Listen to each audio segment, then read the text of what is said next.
মাঝে মাঝে আল্লাহ আমাদেরকে দুঃখ কষ্ট দিয়ে পরীক্ষা করতে চান, এগুলো আমাদের জন্য খারাপ নয়। এই দুঃখ কষ্ট বিপদ আমাদের কোমরকে সোজা করে, আমাদের পায়ের মাটিকে শক্ত করে, চিল্লায় বলেন ঠিক কিনা? প্রতিকূল পরিবেশে কিভাবে বাঁচতে হয় এই দুঃখ কষ্ট আমাদেরকে শিখায়। এজন্য মুমিন বান্দার বৈশিষ্ট্য হচ্ছে দুঃখ কষ্ট বেদনা জ্বালা এগুলোতে সে আপসেট হয় না, সে হাল ছেড়ে দেয় না, সে ভরসা রাখে একজনের উপর, চিল্লায় বলতে হবে তিনি কে? কারণ মুমিন জানে রাত্রি যত গভীর হয় অন্ধকার তমানিসা ভেদ করে সুবহে সাদিক হয়। মুমিন জানে গর্ভবতী নারীর পেটের ব্যথা যেই দিন বাড়তে থাকে ওই দিনই নতুন মেহমান আগমনের সময় ঘনাতে থাকে।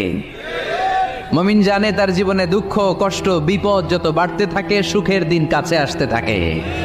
এজন্য মুমিনের হারাবার কিছু নেই। ফা ইন্নামা আল উসরি ইসরা, ইন্নামা